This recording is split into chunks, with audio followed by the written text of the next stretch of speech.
Nearly 1 million students in Ontario were out of class again today, while elementary teachers staged a second province-wide strike. And more job action is expected in the days ahead from other unions. Here's the state of play.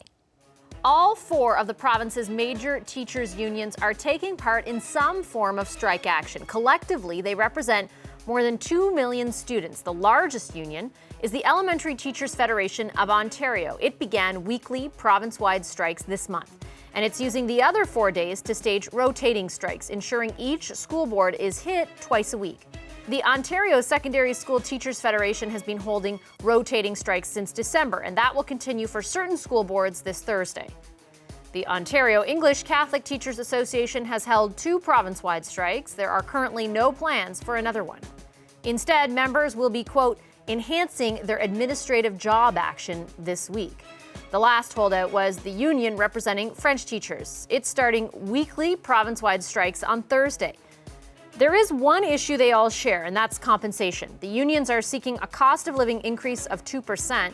The government wants to limit it to 1%. But beyond money, the issues differ between elementary and high school teachers. The latter are protesting class size increases in mandatory online courses. Elementary school teachers are pushing back against special education funding cuts and changes to who a principal can hire. Where do talks stand with the unions? As of today, there aren't any. Neither party is at the bargaining table right now. So if nobody is talking, how much more of this should Ontarians expect? And what next steps should the government consider? Andrea Horvath is the leader of the Ontario NDP, the official opposition. Hi, Ms. Horvath. Thanks for coming in. Nice to see you here. My pleasure. Last week, you began calling on Premier Ford to fire his Education Minister Stephen Lecce. What would that accomplish? Well, it wasn't only firing Mr. Lecce, it was actually bringing a new mandate with the cuts off the table to try to deal with the logjam, get the cuts taken care of, and so that other issues can be negotiated at the table. And I don't think Mr. Lecce can do that because he's already kind of embroiled in the current toxic environment that exists. And so by removing him and bringing somebody else in with a new mandate, I think that will help. What specifically do you mean by taking the cuts off the table? Do you mean, for example, all the other, like the things like class sizes we were pointing out, full day kindergarten, all that kind of stuff? You want the government to acquiesce on all of that, and then what does that leave to negotiate? Just compensation? Well, I mean, I'm sure there are many things. There's always a number of issues on the bargaining table in any set of negotiations. I don't know what those are because I'm not there. But what we do know and what we are hearing from parents is they don't want to see class sizes expanding in Ontario. They don't want to see more cuts to special ed for those kids at risk and those kids that need extra supports. They don't want to see mandatory online e-learning. They don't want to see a threat to all-day kindergarten. And so if these are the things that parents are saying, which they are, and this is what educators are worried about, and they are, then let's not reduce the quality of education in Ontario. Let's take those things off the table and then deal with the other items that need to be negotiated. Let me challenge you for a second on the idea that the government isn't giving anything. Minister Lecce has made concessions on class sizes, committed to keeping full-day kindergarten, and reduced the number of online courses from 4 to 2. Is it fair to say that they're not giving anything? No, well, fewer cuts are still cuts. So saying you're going to have, fewer online courses, but still having mandatory online courses is not something that parents want. And they've told me that directly. Parents don't want to see mandatory online learning, whether it's 2 or 4 courses. It's not something that that parents support. Similarly with class sizes. I mean, the bottom line is we don't want to see any increase in class sizes, because any increase in class sizes means a reduction in the amount of one-on-one interaction that a teacher can have with the students in the class. And again, when we look at what the government's saying, they're saying, well, we put a large number of cuts on the table. We're going to reduce the number of cuts on the table. And I think what parents are saying and what educators are saying is, we don't think we should be eroding the quality of education in Ontario at all. Wasn't the government, though, elected on a promise to sort of be better with the books? And by that, I mean an acknowledgement that the deficit was very large, and by extension, so is the level of debt in Ontario and the amount of money used to service that debt. I think in 2019, 2020, it's forecast to be $12.9 billion, just in basically interest payments.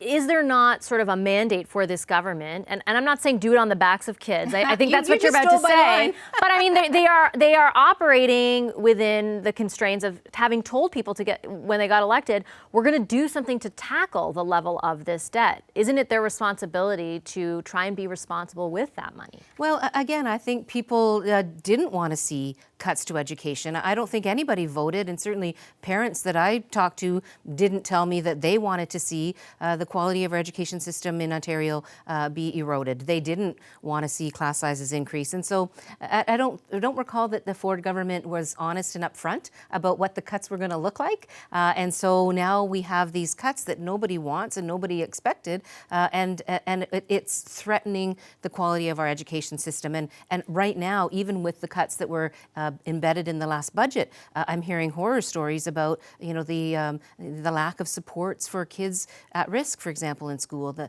reduction in special education resources that we're currently grappling with, never mind these other cuts that are currently on the table. Take the cuts off the table for a second. Do you support the government in its efforts to limit compensation increases to 1%? Well, again, I think that there are a number of issues like that that can be discussed if those other cuts have been taken off the table. I don't think that the government's legislation is kind of legal at this point. I really don't think that you are allowed to legislate what should be bargained at a bargaining table. But the theory behind it, do you agree? Do you agree with if they're going to limit costs, should it be in the area of compensation? Well, I mean, I think that studies have shown very clearly, and in fact, evidence was given to the previous government that those kinds of arbitrary freezes, they don't work in the long run.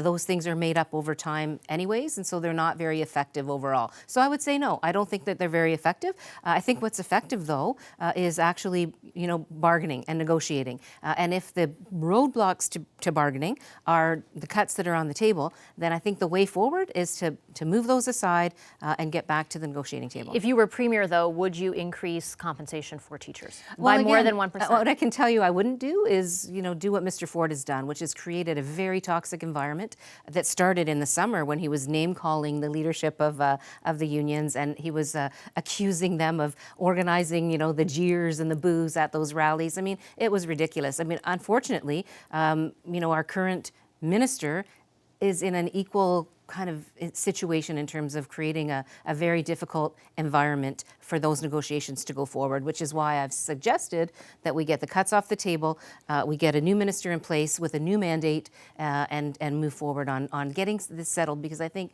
what everybody wants to see is kids back at the classroom. What everybody wants to see is parents not having to worry and scramble the way they've been scrambling to try to figure out, what to do when the kids aren't in school. With respect, though, that doesn't answer the question about where you sit. As Premier, would you increase their compensation by more than 1%? Well, again, I don't think you can project, what I would be doing without looking at everything on the table. But I can tell you that these kinds of arbitrary caps are not helpful, and they don't facilitate respectful negotiations. Okay, I'll leave it there. Thank you very much, Ms. Horvath. Pleasure to have you back on the show. Ontario's NDP Leader Andrea Horvath.